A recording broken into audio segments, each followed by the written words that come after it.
In the quiet of night, when the world grows still and sleep feels just beyond reach, there are stories that wait to be heard. Stories not only of kings and empires, but of people, of wounds, and of memories that refuse to fade.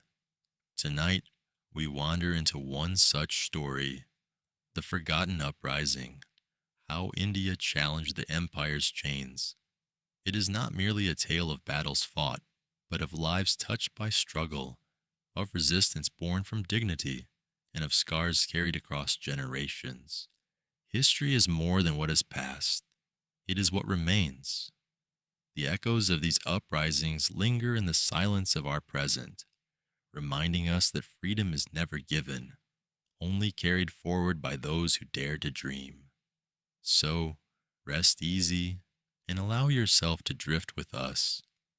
Here, on Void Histories, we move slowly, gently, through the shadows of the past, not to disturb your night, but to guide you deeper into reflection and perhaps into sleep. The Forgotten Uprising, how India challenged the empire's chains.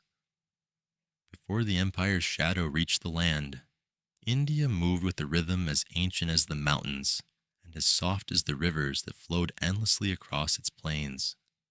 Imagine, if you will, a world where life unfolded slowly, where time was measured not by clocks, but by the rising of the sun and the calling of birds at dawn. Villages lay nestled between groves of mango trees, their walls painted with symbols of tradition, their doors always open to neighbors and travelers. The air was filled with the fragrance of spices, cardamom, cinnamon, and turmeric, rising from clay pots where families gathered at the end of each day. And in the evenings, when the heat gave way to cool breezes, songs drifted softly across courtyards, songs that had been sung for generations, their words carrying prayers, blessings, and memories. India was not just a land, it was a vast mosaic of languages, customs, and colors. Temples rang with bells at dawn, mosques echoed with the call to prayer, and sacred fires flickered quietly in family shrines. Each tradition, each ritual, wove together into a harmony that gave people their sense of belonging. Farmers tended fields that had nourished countless generations. Merchants traded goods that traveled along ancient routes, and scholars recited verses written centuries before, reminding everyone of the wisdom that shaped their world. There was a sense of balance, a trust in the continuity of life, and a faith that tomorrow would look much like yesterday. For the people of this land, home was more than walls and fields. It was the rhythm of life itself, a mother's lullaby carrying her child into sleep, the laughter of children chasing each other through the dust, the steady toll of temple bells that marked the passage of hours not in haste, but in gentle cycles. To live here was to belong, and to belong was to feel secure in the knowledge that life, though sometimes harsh, was always held within a greater whole. But even within this serenity, small ripples moved beneath the surface.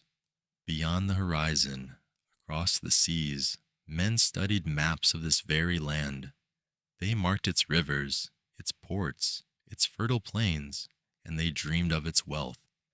They saw India not as home, not as a sacred inheritance, but as treasure to be taken, as soil to be tilled for profit, as a jewel to be worn upon another crown. The people of India could not yet see this shadow forming, yet in subtle ways, the winds were already carrying whispers of change. In those days, the empire was still a distant word. Ships from across the ocean brought traders who came with fabrics and metals, who bowed politely, who spoke of friendship and opportunity. They came as guests, blending into the rhythms of local markets, exchanging goods with smiles and soft voices, and perhaps at first they seemed harmless. Perhaps they even seemed like friends. Yet beneath those gestures lay a hunger that was never satisfied, a hunger that saw not the beauty of the land, but the wealth it could yield. Still, for a time, the land remained as it always had been. The forests sang with bird song, rivers nourished the fields, and festivals lit the nights with color. Lanterns glowed in quiet courtyards, casting their gentle light across faces filled with laughter. This was India before the storm, before treaties and taxes, before soldiers and chains. It was a place of belonging, a place where life itself was worshipped in the simple rituals of daily living. And as night fell over the villages, as families settled into rest beneath the wide Indian sky, no one could have known how soon that peace would tremble. The stars shone brightly above, eternal and unchanging, but far across the oceans, plans were already being drawn that would one day dim their light. So let us linger here for a while, in this moment before intrusion. Let us breathe in the stillness of a world that did not yet know the Empire's reach. For it is in this stillness that the story must begin. And when the silence is broken, when the first steps of foreign ambition touch this soil, we will remember what was lost, so that the memory of peace remains as strong as the memory of struggle. Transition, slow, meditative. And now, with the stillness painted in our minds, we begin to turn the page. The world will change. Guests will become rulers, and whispers will turn into commands. The story of harmony will shift into the story of conflict. And with that, we step gently into the next chapter, the first signs of intrusion and the quiet unraveling of balance. At first, the arrival of the British did not come with thunder, nor with the sharp edges of conquest. It came quietly, like a whisper carried on the wind, like the faint ripple of water before the storm arrives. Ships from across the seas appeared on distant shores, their sails rising against the horizon, bearing men who spoke in unfamiliar tongues and wore clothes of foreign cut. They came not as conquerors, but as traders, presenting themselves as guests. They offered goods, shining trinkets, and promises of friendship. And to the people of India, who had long welcomed merchants from Arabia, from Persia, and from China, these new visitors seemed at first no different. They entered the marketplaces politely. They bowed before local rulers, and they spoke of cooperation rather than control. But beneath this courtesy was a quiet hunger. The traders studied not just the markets, but the land itself. They saw fields rich with cotton, mines that whispered of gold, spices that carried fragrance across the world. They measured rivers not as lifelines of a people, but as routes for trade and power. Where the villagers saw soil that gave life, the traders saw profit. And slowly, in ways almost invisible, this hunger began to shift the balance. The first signs of intrusion were subtle. Agreements were made, contracts written in languages unfamiliar to those who signed them. Taxes were introduced, not harsh at first, but just enough to remind people that something had changed. A portion of harvest was taken, a fraction of trade redirected, and slowly the rhythm of local life began to bend. In the great cities, the British built trading posts, small at first, but fortified with walls of stone, guarded by soldiers who called themselves protectors. These were not the gestures of simple guests, but of men planting their roots in foreign soil. Still, many did not notice. Life in the villages went on as it always had. Children played, festivals lit the skies, farmers sowed their seeds beneath the same sun. Yet beneath the surface, the soil was shifting. Local rulers began to find themselves caught in webs of debt and obligation, their decisions influenced by foreign advisors, their independence slowly unraveling thread by thread. Some accepted this presence, hoping for partnership. Others grew uneasy, sensing that a guest who never leaves is no guest at all. The British presence grew stronger not through sudden violence, but through patience and calculation. They offered protection from rival kingdoms, only to demand allegiance in return. They lent money to rulers, only to bind them with debt. They introduced laws written in their own language, reshaping markets to favor their traders. And though no great war had yet erupted, the feeling of being watched, of being slowly bound, began to settle upon the land. For the ordinary people, the changes felt like a shadow creeping across daily life. The market stalls now displayed goods priced not for local need, but for distant buyers. Crops once grown to feed families were harvested instead for export, leaving villages vulnerable to hunger in times of scarcity. Soldiers, once loyal to local kings, now served under foreign flags. And though the bells still rang in temples, though the call to prayer still echoed in the evenings, the air carried a quiet unease, as if something sacred was being touched by unseen hands. It was not yet open conflict, but the balance was already broken. The traders had become rulers in disguise, and the chains, though not yet visible, were beginning to tighten. India, once free in its rhythms, was now moving to a different pace, one not of its own making, but set by men across the ocean. And so the story moved from stillness into tension, from trust into suspicion. The land that had welcomed strangers now began to wonder what price that welcome would bring. In the silence of night, elders whispered of the changes they saw, and mothers held their children a little closer, uncertain of the future that waited. Transition, meditative and slow. This is how conflict often begins, not with fire, not with noise, but with silence and small shifts that go unnoticed. Yet soon, silence would give way to defiance. The people, though patient, were not blind.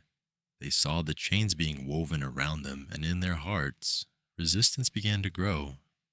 The first sparks of uprising waited quietly in the dark, ready to ignite. It was inevitable, perhaps, that a people so deeply rooted in their land would one day rise against those who sought to bind it.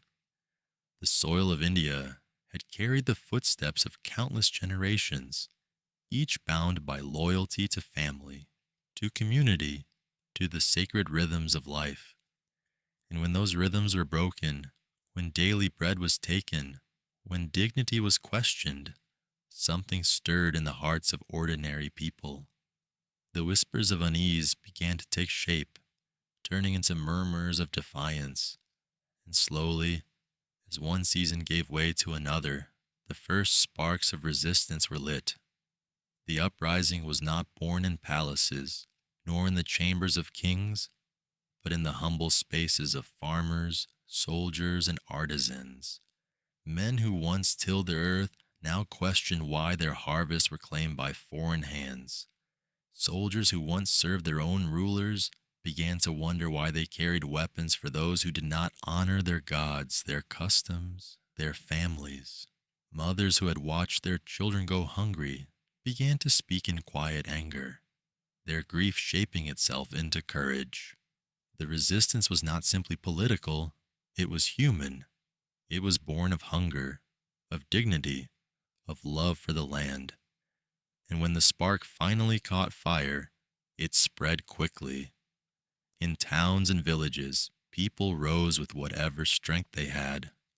Farmers carried tools that became their weapons. Soldiers turned their rifles against the very officers who commanded them, and marketplaces echoed not with trade, but with cries for justice. The empire, caught by surprise, felt for the first time the heat of a nation that refused to bow. But this defiance, though powerful, carried no uniform army, no single leader. It was scattered like fireflies across the land, beautiful, fierce, but vulnerable. The British, armed with discipline and weaponry, moved to crush these flames. They marched through towns enforcing order, reminding the people of their power. Yet even as the uprisings were met with harsh suppression, the spirit behind them could not be extinguished. For in every village, in every family touched by loss, the story of defiance was told again and again. The first great clashes revealed both the strength and the fragility of this resistance. The people fought with courage that came from the soul, not from training. They knew the rivers, the fields, the narrow lanes of their towns, and they used this knowledge to strike against their oppressors. But courage alone could not match cannons and muskets. The empire, determined to maintain its hold, unleashed its full might, punishing entire communities, tightening its grip with laws that sought to erase the memory of rebellion. Yet memory cannot be erased so easily. Even as leaders were taken away, even as villages were silenced, the echo of resistance carried forward. In the quiet of the night, by the glow of lanterns, families told the stories of those who stood against the empire. They spoke of sacrifice, of men and women who refused to live on their knees. And in those stories, children grew up learning not only of defeat, but of dignity. The dignity of having tried, the dignity of refusing silence. The first uprising, though it ended in blood and silence, was not a failure. It was the beginning of something larger, a seed planted deep within the soil. For every chain that was tightened, the will to break it grew stronger. For every punishment inflicted, the memory of injustice grew sharper. And though the empire believed it had crushed rebellion, in truth, it had only awakened it. The uprising revealed to the people that the empire was not invincible. That courage, even in fragments, could shake the certainty of power. It showed them that the chains they carried were not natural, not eternal, but imposed by hands that could one day be resisted again. Transition, meditative and soft. And so, the land entered a new chapter. The first sparks had been lit, and though many were extinguished, the smoke lingered in the air, carried on in winds that whispered from village to village. The people would not forget. The empire would tighten its grip, but in doing so, it would deepen the wounds, and from those wounds, more resistance would grow.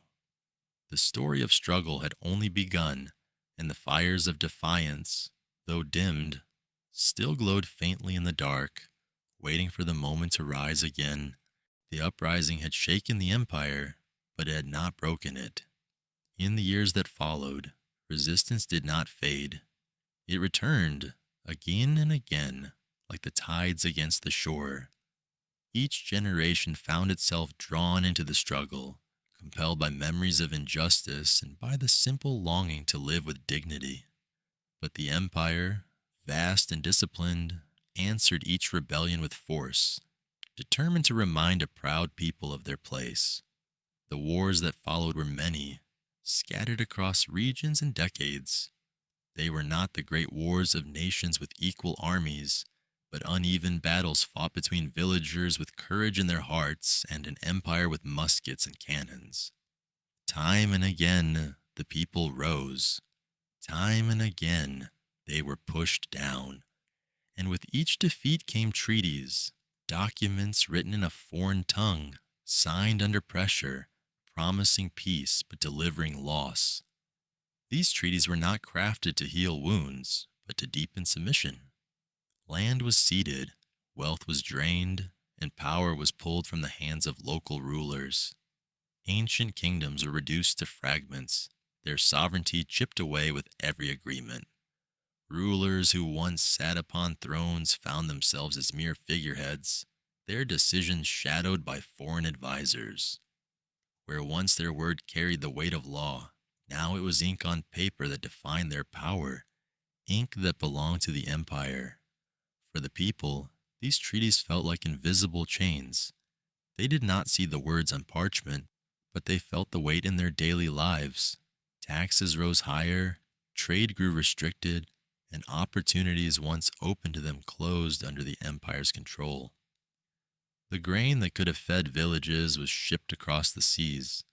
The cotton spun by their hands filled factories in faraway lands. What was left behind was hunger, silence, and the bitter taste of being bound without voice. And yet, even in defeat, the resistance never disappeared. Each war may have ended with signatures on foreign treaties, but the spirit of defiance passed quietly from one generation to the next. In the evenings, elders told stories of battles fought in dusty fields, of leaders who stood against impossible odds. These were not tales of victory, but of courage, and courage, even in loss, has a way of planting seeds. The British, in their pride, believed that each defeat was final, that treaties would ensure obedience. But what they could not see was that every war, every forced agreement, every humiliation became part of a larger memory, a memory stitched into the fabric of India itself. This memory was not erased by treaties, it was deepened by them. And so, the wars became not just struggles of arms, but struggles of spirit. The people learned that freedom could not be gifted in negotiations, nor purchased with promises. They saw that treaties signed under duress were but masks, hiding the iron grip of empire. They realized that peace without dignity was no peace at all, only submission under another name. Through the years of wars and defeats, the land grew weary, yet it endured. Fields still bloomed, festivals still flickered with light, and prayers still rose into the sky. Life continued, as it must, even under the shadow of empire. But beneath that continuation was a wound that did not close. The treaties may have ended battles, but they did not end suffering. They left scars on the soul of the nation, scars that whispered to every child born into bondage, "Remember, this is not how it was meant to be." Transition, slow and meditative. And so, after each war, after each treaty, the silence returned. But it was never the silence of peace. It was the silence of grief, the silence of people holding their pain quietly, waiting for the day it could be voiced again. The empire believed itself secure, yet beneath the silence, the wounds grew deeper and the longing for freedom grew stronger. From these wounds, new stories would rise, stories not only of rulers and soldiers, but of families, of children, of generations who carried the hidden scars of empire. Wars leave scars, but not only on battlefields. The deeper wounds are carved into the lives of ordinary people, wounds that do not bleed in a single moment, but linger across years, across generations. In India, under the shadow of the empire, these wounds spread silently. They did not always appear in the form of broken walls or ruined villages. More often, they appeared in the empty bowls of families, in the hollow eyes of children, in the quiet grief of mothers who carried too much loss. For the farmers, the fields no longer belonged fully to them. Grain once grown for their families was now demanded by tax collectors, carried away to feed distant markets. Hunger became a companion in homes where abundance had once been taken for granted. The soil, though fertile, could not provide for those who worked it, for its fruits were claimed by foreign hands. This hunger was not just of the body, it was of the soul. A hunger for dignity, for the right to live without chains.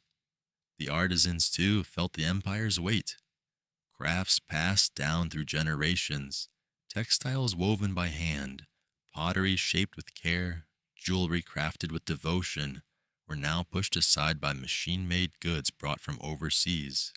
Skills that had once been honored as the pride of families were dismissed as relics.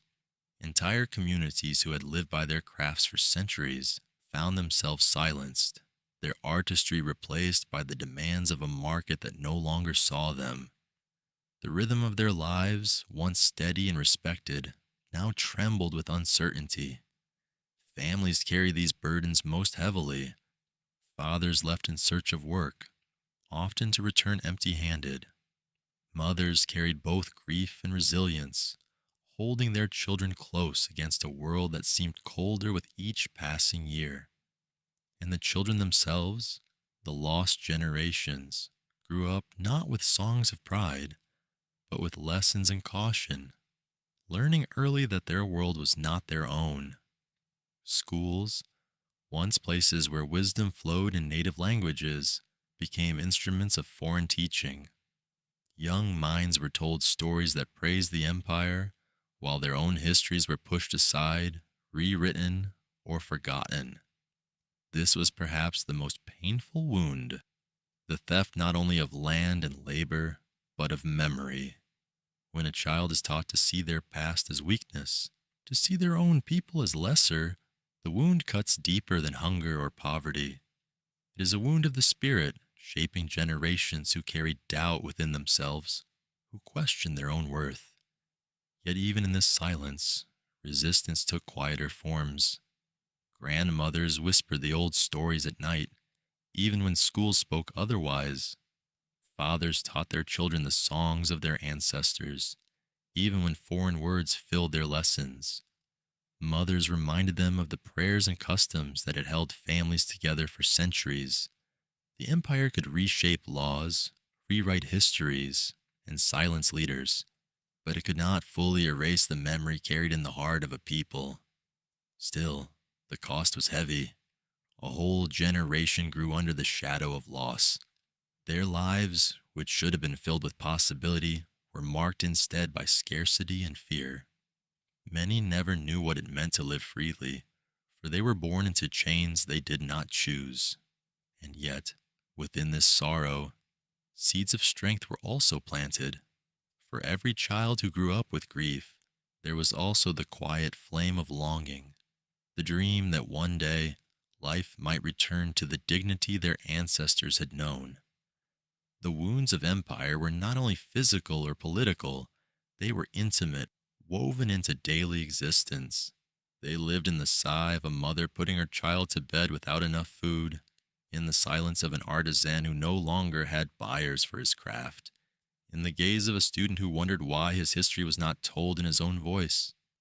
These were the wounds that shaped generations, creating a silence that was heavy, a silence that carried more pain than words could express. Transition, soft and meditative, and yet, even in silence, memory endures. Even in loss, the dream of freedom waits patiently. The generations that lived beneath empire carried scars, but they also carried stories. Stories that would one day rise again, whispered first in homes, then spoken in public, then shouted in unison. The empire believed it had created obedience, but in truth, it had created longing. Longing for a day when the chains would break and the children of the lost generations would walk freely beneath their own sky once more. History often leaves behind ruins, but sometimes what remains is not stone or monument. It is memory, and memory can be heavier than walls, more enduring than fortresses. The story of India's forgotten uprisings, its wars and its silences, lives not only in the past, but also in the present. It lingers in the quiet spaces of family stories, in the wounds carried by generations, in the invisible weight that shaped a nation's spirit. When we reflect on these centuries of struggle, we see more than armies and treaties. We see the human heart. We see farmers who longed only to keep the harvest of their labor. We see mothers who whispered courage into their children's ears, even when their own voices trembled. We see students who, though taught foreign histories, secretly carried pride for their own heritage. And we see leaders, both great and ordinary, who rose not for glory, but because dignity would not allow them to remain silent. Colonial rule sought to silence these voices, but silence is never truly empty. Silence carries echoes. It carries whispers that do not fade, but grow stronger with each telling. The British Empire may have believed it could write the ending of India's story, but the people of India refused to let their story end in submission. Each generation, though burdened, carried forward a piece of resistance, a fragment of hope. Together, these fragments became a thread, fragile at first, but unbroken, and through that thread, the dream of freedom endured. It is important to remember that the scars of empire were not erased when the chains finally broke. They remain, quietly shaping lives even today. Poverty, division, and the loss of memory are not healed in a single generation. The wounds of history echo through time, just as a deep cut continues to ache long after it has closed. Yet scars are also proof of survival. They are signs that, though pain was endured, life continued, and life carried forward becomes resilience. As we sit with these memories, let us not think of them only as sorrow, but also as teachers. The story of resistance teaches us that even in the darkest times, the human spirit leans toward dignity. That even in hunger and silence, people can carry within them the seed of freedom. That even when the present seems unchangeable, the future can be shaped by those who dare to dream. These lessons are not confined to one land or one time. They belong to all of us, wherever there is oppression, wherever there is longing, wherever there are voices waiting to be heard. And so, as this story comes to its gentle close, let us listen not only with our minds, but with our hearts. Let us imagine the sound of distant bells ringing across an Indian village, the call of children playing in dusty courtyards, the fragrance of food being prepared at the end of a long day. These are the details of life that empire could not erase. These are the rhythms of humanity that survive even the heaviest chains. They remind us that history is not only written in loss, it is also written in endurance, in memory, in the quiet strength of people who refuse to forget who they were. Now, as you prepare to rest, imagine the stars above those villages long ago. Imagine how they shone upon farmers and mothers, soldiers and children, rebels and dreamers. The same stars that shine above us tonight. They watched as empires rose, and they watched as empires fell. They remain, eternal and steady, carrying witness to both suffering and hope. And in their silent glow, they remind us of the greater truth, that no chain lasts forever, and no darkness is eternal. Soft transition to close. So let this story settle gently within you, like a lullaby carried on the wind. Let it remind you that history, though heavy, can be held with compassion, that even in pain, there is beauty, that even in silence, there is endurance, and that within the forgotten uprisings of India lives a universal lesson. The human spirit, though pressed down, always finds a way to rise. And now, as the night grows deeper, may these words carry you toward rest. May the echoes of the past cradle your thoughts, and may the stars above, unchanging, eternal, guide you into a quiet and peaceful sleep.